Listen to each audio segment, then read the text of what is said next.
Hello students, पिछली class में अपन ने कोशिका, केंद्रक और जो क्रोमोसोम है उनकी संरचना का अध्ययन कर लिया था। ठीक है, तो मैंने आपको बताया था क्रोमोसोम है वो डीएनए, आरएनए और प्रोटीन से मिलकर के बने होते हैं। तो डीएनए और आरएनए क्या है? एक न्यूक्लिक अम्ल है। तो आज अपन पढ़ेंगे न्यूक्लिक एसिड। ठीक है, तो देखो सबसे पहले जो न्यूक्लिक अम्ल है, न्यूक्लिक अम्ल जटिल जैव रासायनिक पदार्थ होते हैं। न्यूक्लिक अम्ल क्या है? जटिल जैव रासायनिक पदार्थ होते हैं। ये न्यूक्लिक एसिड है, ये दो प्रकार के होते हैं। कितने प्रकार के? दो प्रकार कौन कौन से? एक तो होता है डीएनए और एक होता है आरएनए। डीएनए का पूरा नाम क्या हो जाएगा? डीऑक्सीराइबोज न्यूक्लिक अम्ल। डीऑक्सी राइबो न्यूक्लिक अम्ल।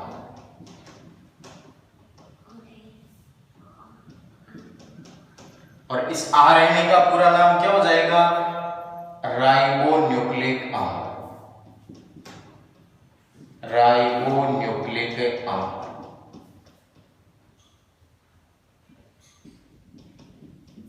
ठीक है, अब देखो सबसे पहले अपन बात करेंगे डीएनए। सबसे पहले क्या पढ़ेंगे अपन?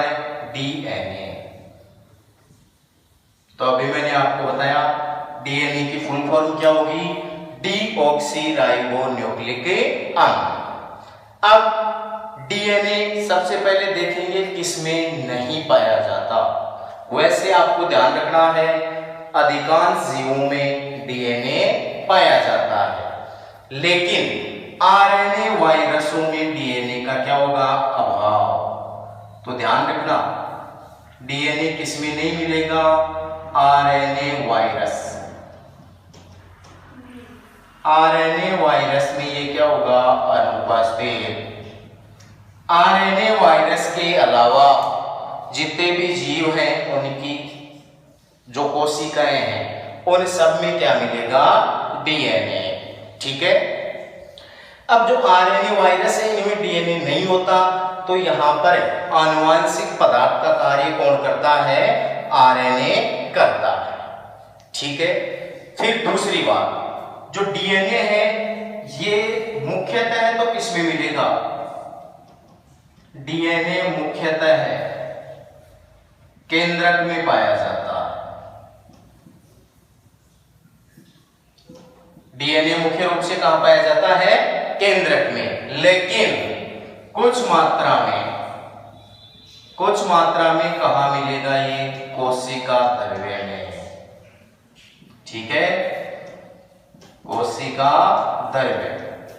अब देखो कोशिकांग पढ़ाए थे उस समय मैंने आपको बताया था कि दो कोशिकांग ऐसे हैं जिनमें स्वयं का डीएनए पाया जाता है। तो कोशिका द्रव्य में डीएनए कहां मिलेगा? कोशिकांगों में। कौन से कोशिकांगों में मिलेगा? तो ध्यान रखना, एक तो माइटोकॉन्ड्रिया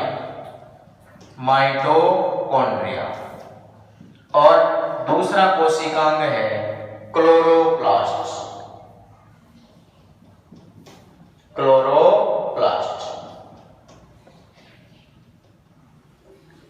तो अधिकांश डीएनए का मिलेगा केंद्रक में, लेकिन कुछ मात्रा में डीएनए कोशिका द्रव्य में भी पाया जाता है।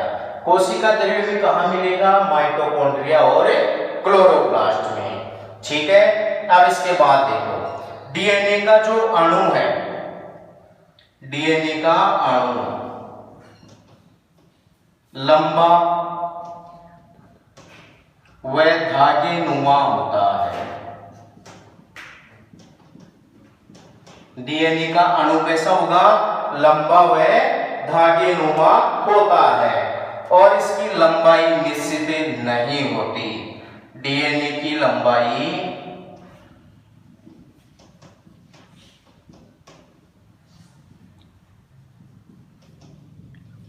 निश्चित नहीं होती।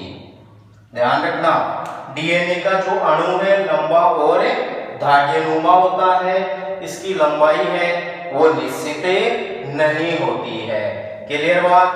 अब इसके बाद देखो, जो मनुष्य की एक द्विगुणित सेल है, मानव की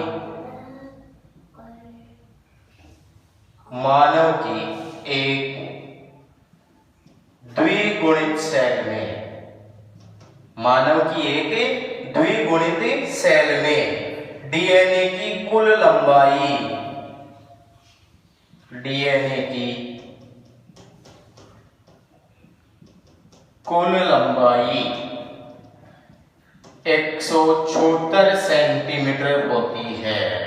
ठीक है, मानव की एक द्विगुणित कोशिका में डीएनए की कुल लंबाई कितनी होगी? 176 सेंटीमीटर। क्लियर बात। ये तो डीएनए की सामान्य बात है। अब देखो, अपन देखते हैं डीएनए का रासायनिक संगठन।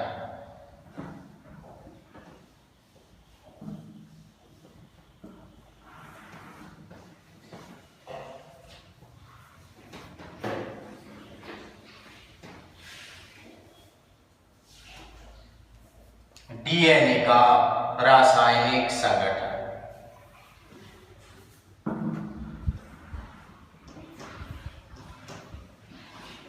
रासायनिक संगठन, रासायनिक संगठन मतलब डीएनए कौन कौन से रासायनिक पदार्थों से मिलकर के बना होता है। तो देखो, सबसे पहले आपको पता होना चाहिए डीएनए क्या है? एक प्रकार का न्यूक्लिक अम्ल है। ठीक है, और ये न्यूक्लिक अम्ल होता है, ये दो प्रकार के बताए मैंने, डीएनए और आरएनए। तो डीएनए किससे मिलकर बना होता है? तो सबसे पहले आपको ध्यान रखना, डीएनए न्यूक्लियोटाइड, डीएनए न्यूक्लियोटाइड का बहुलक होता है। ठीक है, यानी अनेक न्यूक्लियोटाइड मिलकर के क्या बनाते हैं? डीएनए। तो डीएनए क्या हो गया? न्यूक्लियोटाइड का बहुलक। अब इसके बाद देखो, ये जो न्यूक्लियोटाइड है, ये न्यूक्लियोटाइड किससे मिलकर के बनते हैं? तो न्यूक्लियोटाइड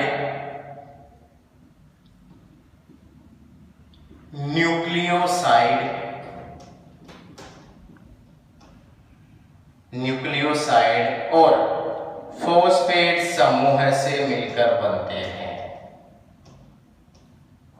न्यूक्लियोटाइड न्यूक्लियोसाइड और फॉस्फेट समूह से मिलकर के बनते हैं। अब देखो, ये न्यूक्लियोसाइड क्या है? तो न्यूक्लियोसाइड किससे मिलकर बना होगा? तो ध्यान रखना, नाइट्रोजनी क्षारक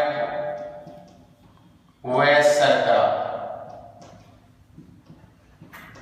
नाइट्रोजनी क्षारक और शर्करा। शर्करा कैसी होती है? 5 कार्बन युक्त। तो नाइट्रोजनी क्षारक और शर्करा ये दोनों मिलकर के किसका निर्माण करते हैं? न्यूक्लियोसाइड का। जब इस न्यूक्लियोसाइड में फॉस्फेट समूह जुड़ जाता है, इस न्यूक्लियोसाइड में फॉस्फेट समूह जुड़ जाता है, तो किसका निर्माण होता है? न्यूक्लियोटाइड का। तो देखो, जो न्यूक्लियोटाइड है, एक न्यूक्लियोटाइड किससे मिलकर बना होगा? एक अणु तो नाइट्रोजनी क्षारक, एक अणु शर्करा और एक अणु फॉस्फेट समूह, एक अणु फॉस्फेट समूह मिलकर के एक न्यूक्लियोटाइड का निर्माण करते हैं। और फिर ऐसे अनेक न्यूक्लियोटाइड मिलकर के न्यूक्लिक अम्ल या डीएनए का निर्माण करते हैं। क्लियर बात। अब देखो, अपन इन एक एक चीजों को देखेंगे। नाइट्रोजनी क्षारक कौन कौन से होते हैं, शर्करा कौन सी है, फॉस्फेट समूह के रूप में क्या पाया जाता है। क्लियर बात। अब देखो,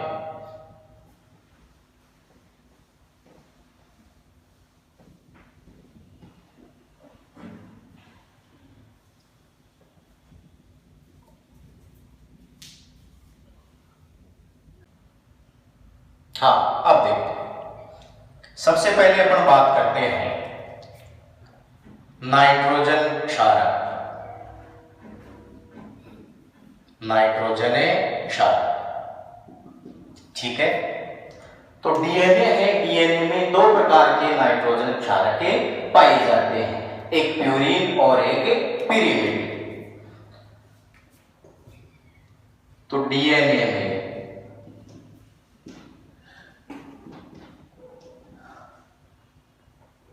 दो प्रकार के नाइट्रोजन क्षारक कितने प्रकार के होते हैं? दो प्रकार के। दो प्रकार कौन कौन से? एक तो प्यूरिन और एक है पिरिमिडिन, ठीक है, प्यूरिन और पिरिमिडिन। अब देखो, प्यूरिन तो कौन कौन से होते हैं? तो ध्यान रखना, एडेनिन और ग्वानिन। प्यूरिन दो होते हैं, एडेनिन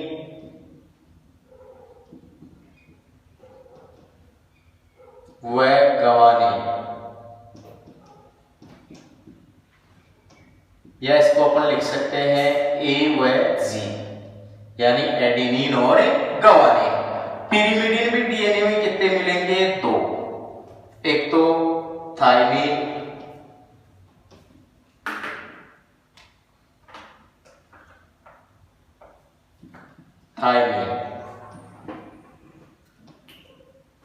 और एक मिलेगा साइटोसिन,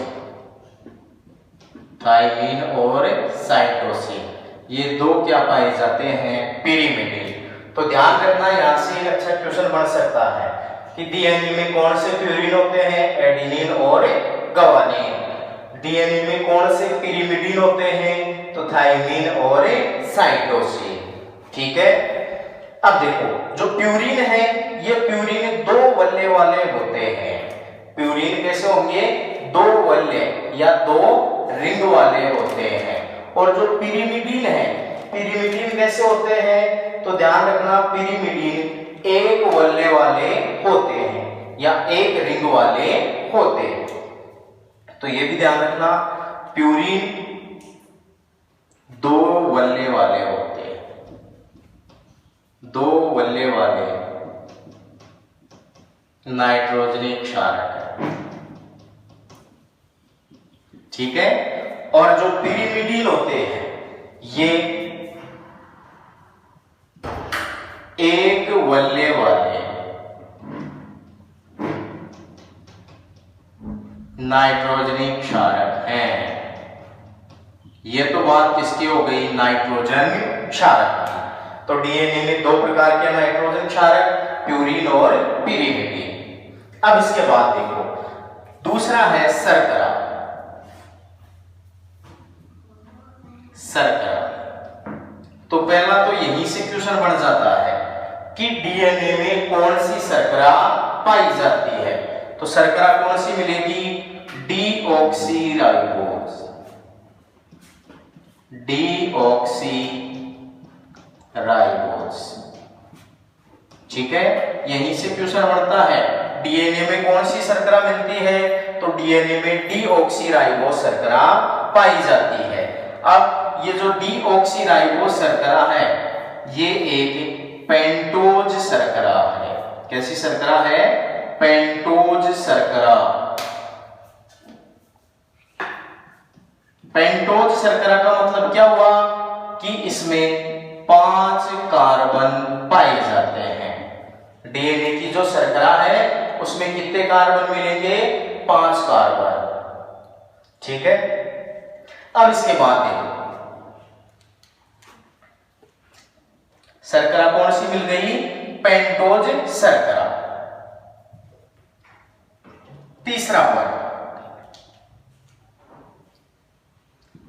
पॉइंट है फॉस्फेट समूह।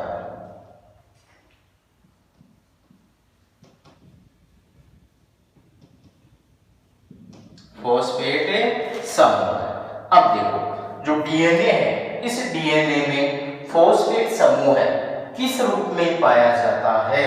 तो ध्यान रखना, डीएनए में फॉस्फेट समूह है फॉस्फोरिक अम्ल के रूप में पाया जाता है।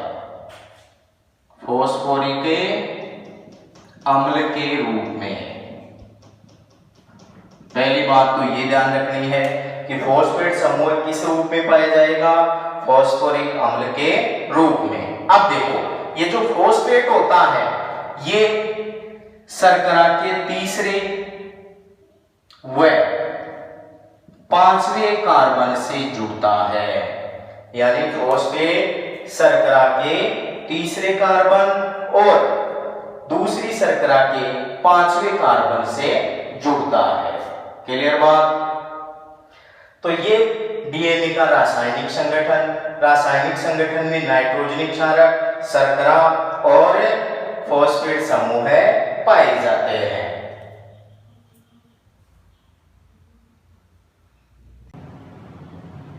हाँ, अब देखो, अब अपन बात करेंगे न्यूक्लियोसाइड।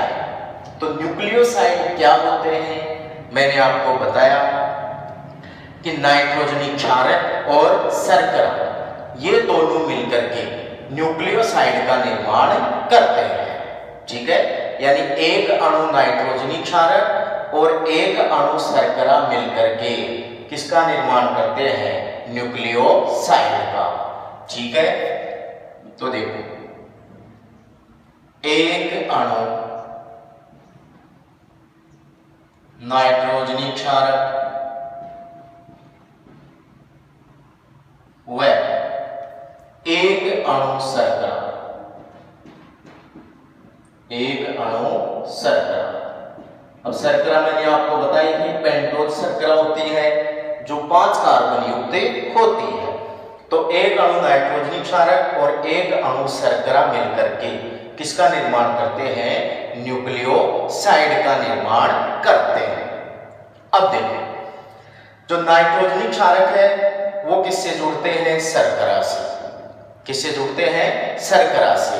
ठीक है, अब ध्यान रखना कि न्यूक्लियोसाइड में जो नाइट्रोजनिक क्षारक है वो शर्करा से किस बंध द्वारा जुड़ते हैं, या फिर कि शर्करा और नाइट्रोजनिक क्षारक आपस में किस बंध के द्वारा जुड़ते हैं। तो ध्यान रखना नाइट्रोजनिक क्षारक व शर्करा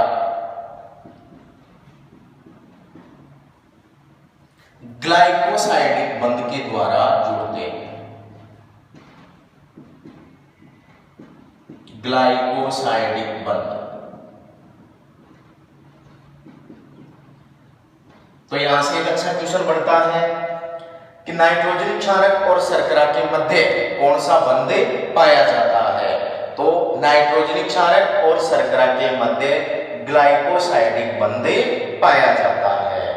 ठीक है, अब देखो इसके बाद नाइट्रोजन क्षारक डीएनए में कितने प्रकार के बताए मैंने? 4 प्रकार, एडेनिन, ग्वानिन, थाइमिन और साइटोसिन। तो 4 प्रकार के नाइट्रोजनिक क्षारक हैं। तो ये 4 प्रकार के नाइट्रोजनिक क्षारक शर्करा के साथ मिलकर 4 ही प्रकार के क्या बनाएंगे? न्यूक्लियोटाइड। ठीक है, 4 ही प्रकार के क्या बनाएंगे? न्यूक्लियोसाइड। अब देखो 4 न्यूक्लियोसाइड कौन कौन से बनेंगे? तो सबसे पहले नाइट्रोजनिक क्षारक अपन ले लें एडेनिन।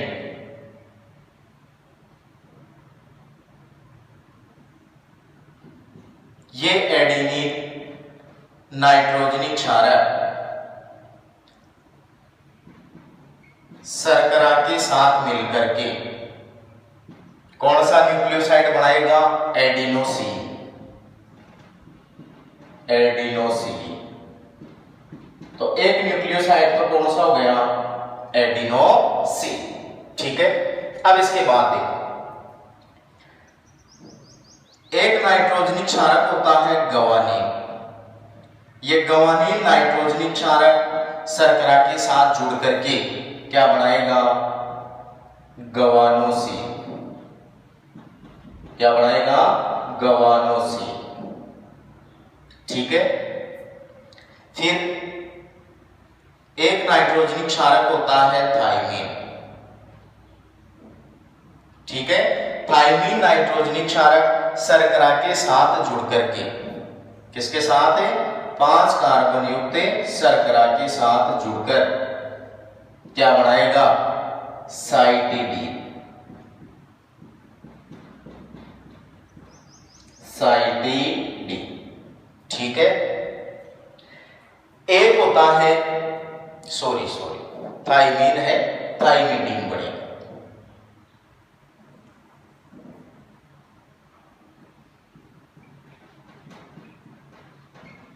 यहां पर कौन सा न्यूक्लियोसाइड बनेगा, थाइमिडीन। एक नाइट्रोजनिक क्षारक होता है साइटोसिन। तो ये साइटोसिन नाइट्रोजनिक क्षारक शर्करा के साथ मिलकर क्या बनाएगा, साइटिडीन।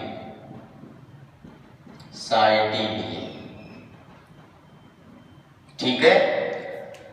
तो डीएनए में 4 प्रकार के नाइट्रोजनिक क्षारक होते हैं, तो 4 ही प्रकार के क्या मिलेंगे, न्यूक्लियोसाइड। ठीक है, यानी नाइट्रोजनिक क्षारक और शर्करा आपस में ग्लाइकोसाइडिक बंध के द्वारा जुड़कर किसका निर्माण करते हैं, न्यूक्लियोसाइड का। तो 4 प्रकार के नाइट्रोजनिक क्षारक हैं जो शर्करा के साथ जुड़कर 4 प्रकार के क्या बनाते हैं, न्यूक्लियोसाइड। क्लियर बात। अब देखो इसके बाद अपन बात करते हैं न्यूक्लियोटाइड की। ठीक है, अब किसकी बात करेंगे, न्यूक्लियोटाइड।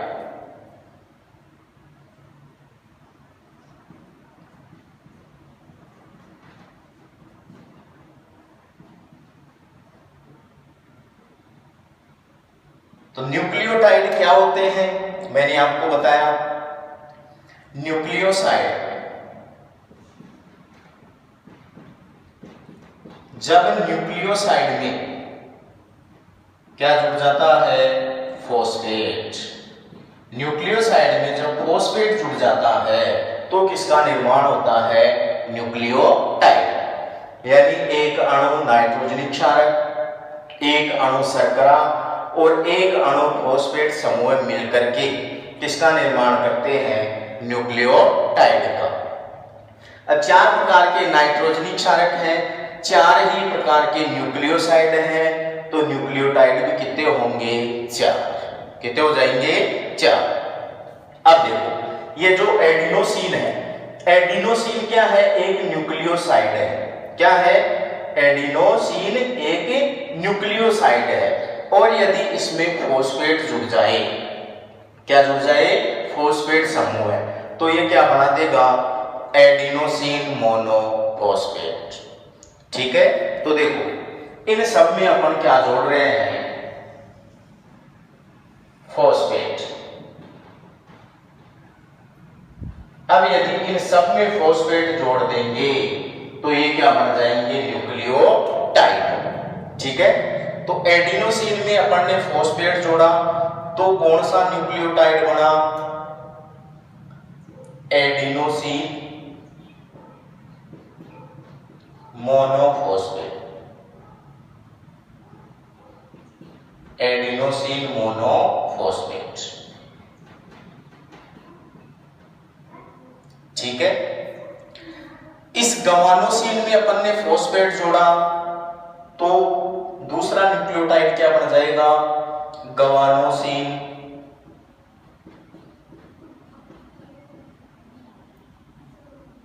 मोनोफॉस्फेट।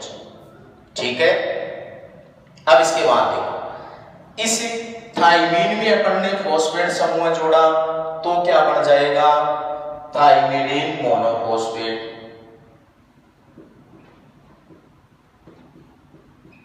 Thymidine monophosphate. और इस साइटिडीन में अपन ने फॉस्फेट जोड़ा तो क्या बन जाएगा, साइटिडीन मोनोफॉस्फेट। तो 4 प्रकार के न्यूक्लियोसाइड हैं और 4 ही क्या बनते हैं, न्यूक्लियोटाइड। न्यूक्लियोटाइड कौन कौन से हैं, adenosine monophosphate, guanosine monophosphate, thymidine monophosphate और साइटिडीन मोनोफॉस्फेट। क्योंकि अपन को इस न्यूक्लियोसाइड में क्या जोड़ना है, फॉस्फेट समूह है।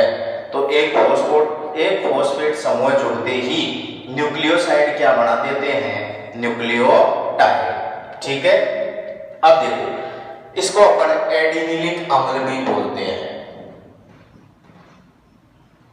एडिनिलिक अम्ल।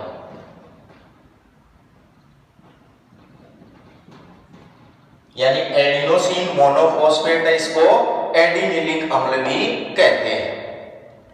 गवानोसिन मोनोफॉस्फेट है, इसको गवानिलिक अम्ल भी कहते हैं।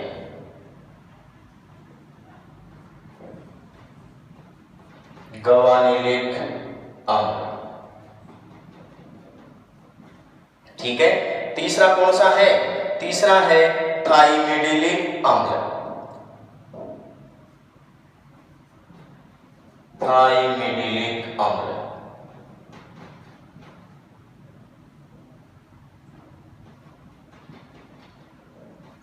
और चौथा कौन सा है, तो चौथा है साइटिलिक अम्ल।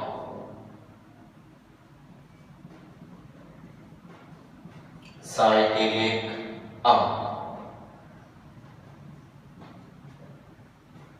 ठीक है, साइटिडीन मोनोफॉस्फेट को साइटिलिक अम्ल कहते हैं, थाइमिडीन मोनोफॉस्फेट को थाइमिडिलिक अम्ल कहते हैं, गवानोसिन मोनोफॉस्फेट को गवानिलिक अम्ल कहते हैं और एडिनोसिन मोनोफॉस्फेट को एडिनिलिक अम्ल कहते हैं। इस प्रकार डीएनए में ये चार तो क्या हैं, न्यूक्लियोसाइड, और ये चार क्या हैं, न्यूक्लियोटाइड। ठीक है, अब अपन बात कर रहे थे डीएनए की। डीएनए क्या है, इन न्यूक्लियोटाइड का बहुलक। डीएनए क्या है, इन न्यूक्लियोटाइड का बहुलक है। तो ये ऐसे अनेक न्यूक्लियोटाइड मिलकर के न्यूक्लियोटाइड की एक लंबी श्रृंखला बनाते हैं, उसी को क्या बोलते हैं अपन, डीएनए या न्यूक्लिक अम्ल। क्लियर बात। तो देखो जो न्यूक्लियोटाइड होते हैं, इन न्यूक्लियोटाइड को न्यूक्लिक अम्ल की संरचनात्मक और क्रियात्मक इकाई कहते हैं। तो नोट में ध्यान रखना, न्यूक्लियोटाइड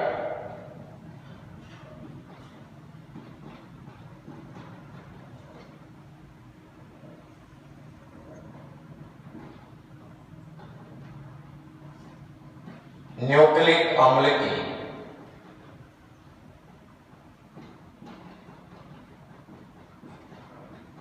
क्या है, संरचनात्मक व क्रियात्मक इकाई।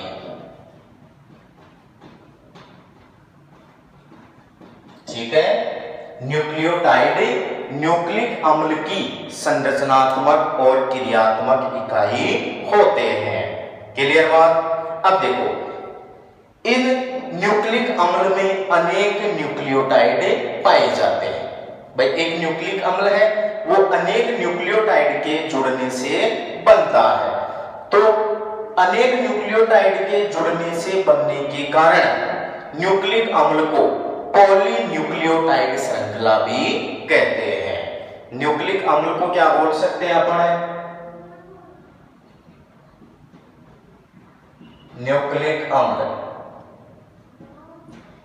इस न्यूक्लिक अम्ल को पॉलीन्यूक्लियोटाइड